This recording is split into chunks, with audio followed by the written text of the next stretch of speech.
10 የሱብሒ ሰላት ጥቅሞች። በዛሬው መልእክት የሚደሰትም አለ የሚቆጭም አለ።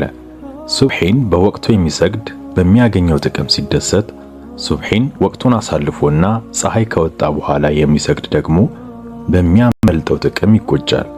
ብቻ መልእክቱን ለብዙ ሰው አድርሱልኝ፣ ወይም ደግሞ በጣም በብዛት ኮፒ ሊንክ ማድረጋችሁን አትርሱ።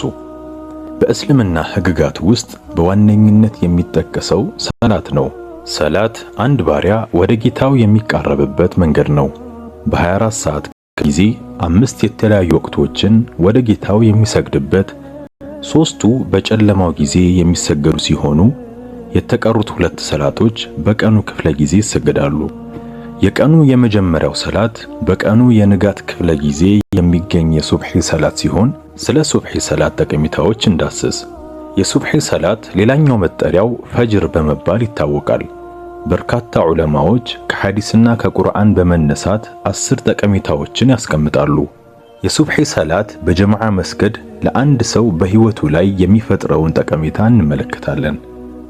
አንደኛ፣ ቀኑን በሙሉ በአላህ ጥበቃ ስር ይውላል። ሁለተኛ፣ አጅሩ ሌሊቱን እንደቆመ ይቆጠርለታል። ሶስተኛ፣ በሙናፊቅነት ከመጠርጠር ያድናል። አራተኛ፣ በቂያማ ቀን ሙሉ የሆነን ብርሃን ያላብሰዋል። አምስተኛ፣ መላእክቶች ይመሰክሩለታል ያወድሱታልም። ስድስተኛ፣ ከሱብሒ በኋላ በሚደረገው ዒባዳ አጅራቸውን ልክ ሐጅና ዑምራ አድርገው እንደመጡ እንዲመዘገቡ ያደርጋል።